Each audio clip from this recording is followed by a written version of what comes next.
is up, fam? Hope this message finds you all well and in great spirits. This video is basically necessitated by everyone reaching out to me saying, how did you run 11.3? People want a more in-depth review of how we got the 11.3 at 123 miles an hour time on this not really heavily modified 2018 Mustang GT with the performance pack and the 10-speed automatic. The mods, just to reiterate, the Nitto NTO5R drag radials. Oh my god, the traction, dude.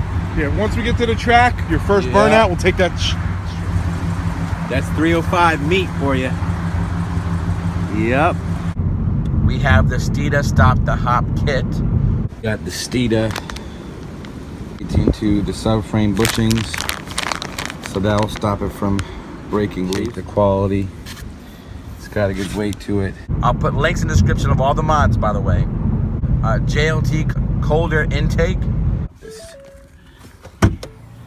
That's right, we just got the new JLT colder intake, and yeah, it's gonna help us breathe.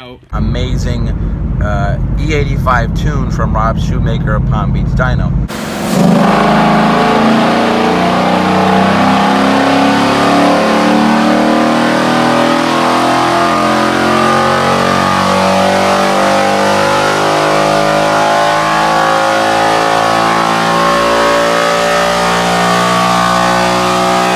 Stop hop kit, that makes a big difference. So these Mustangs that have the independent rear can really defeat the wheel hop and just slam and go. Steeda Stop the Hop kit killed it. The Nitto NTO5R, just grabbed them from American Muscle, threw those on there.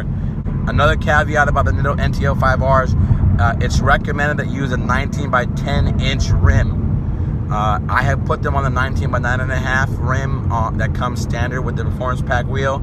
I am upgrading to get a 19 by 10. So just for safety reasons, please, if you're gonna do it, I'll put a link in the description. 19 by 10 inch rim on the 305 Nitto NTO5Rs, and do not drive them in any precipitation. Got some suspension, got the grip working right. Now what I wanted to do was I wanted to work on the power. Very beginning, one of the very first mods that we did was a simple resonator delete with an X pipe.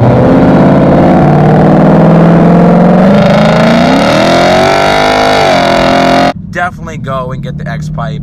We had all these 5 things put together: the X pipe, the Nitto NTO5Rs, the Steeda Stop the Hop kit, the JLT colder intake, and then lastly Rob's tune. So these 5 things, basic simple mods to get a low 11-second pass, which you can even get even better than I did, I think, if you have if I had better runs, better time, better 60, all that kind of good stuff. Let's get to the actual run itself, and you know what happened, the who, what, when, where. The PSI that we had the Nittos at, we had them down to about 17 PSI per tire, and gave them a hell of a burnout.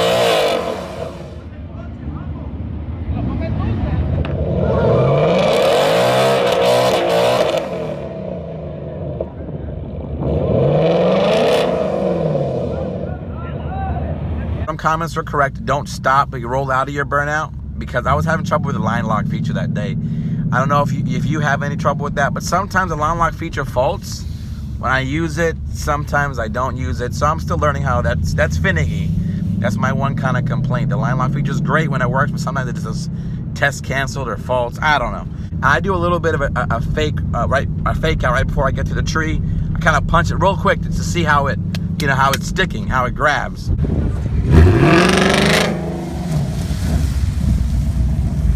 So I did that, and then a lot of people are like, you're sleeping under the light. Listen, when you're going for times, the green doesn't matter. I'm not going against somebody, I'm going for times. So when I'm going for times, it doesn't matter. I can set the light all day until I'm ready to rock. That's when I'm gonna go. So people ask me that, keep saying that comment, green means go. It doesn't mean go when you're going for quarter-mile times. If I was racing the person next to me, yes, but I'm not. What Rob told me to do was, because remember, if you are aware, and I'll let you know now, the half shafts that come from Ford are very, I think a toothpick is stronger than the half shafts that come from Ford. They will snap. So you don't want to overload it too much.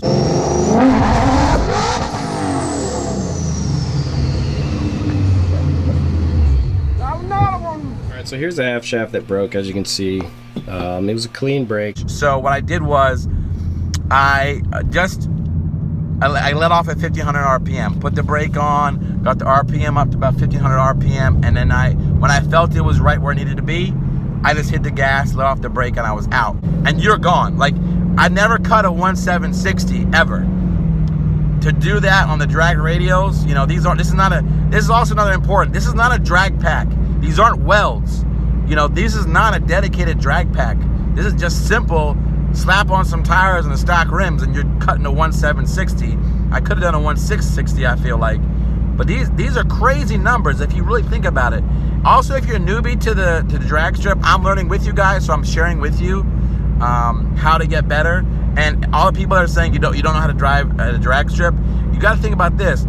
You're creating a new fan base and a new generation to keep the sport building. So go on that premise instead of just insulting everybody who doesn't know how to drive at the drag strip.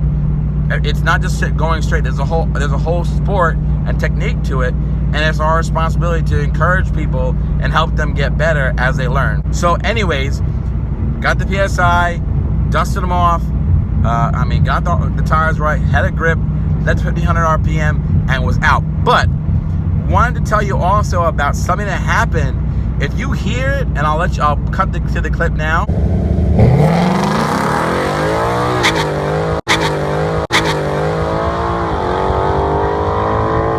We lost a little bit of a tenth or two, because at second the car chirped. It just so much power and so much torque. The car just kind of chirped, and it just jerked a little bit, and it went again. That was the full range of that power, and then we were gone. It could have been 11.2 run even, if it would have kept doing its due. That is how we got the 11.3. I hope that helped answer a lot of questions that people had.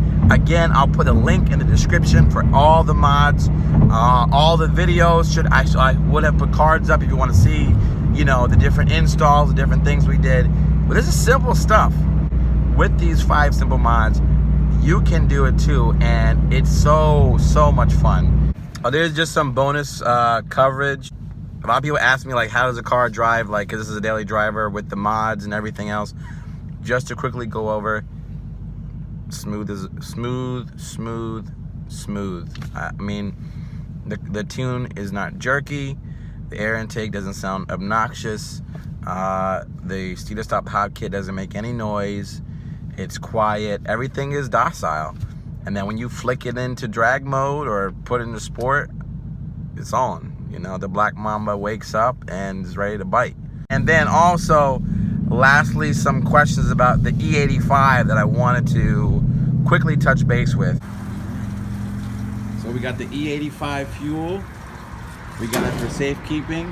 Got a nice 5-gallon baby here. We just filled up the tank on this 2018. I'm here with my friend Joe. He's killing it. E85 is not always readily available to a lot of people. So E85, thankfully, is only about 15 to 20 minutes away from me, the station is. But if there's ever instance where I have to go someplace, go to maybe a car show or a meet, I'm gonna go to Ocean City Cruise Week, actually, at the end of May. I'm just simply gonna be on 93. I'm gonna switch the car back to 93 and go. But when I go to the drag strip, or a majority of the time, I do like the car to be in the mode of E85, because it just gives you that much more horsepower. So how E85 works is, I'll drive the car till there's about 25 till empty, toss in the E85, switch the tune to E85, or if I know I'm going somewhere on a long distance and I know there won't be pumps around for E85, take it down to less than 25 till empty, throw in 93, switch the tune, and you're good to go.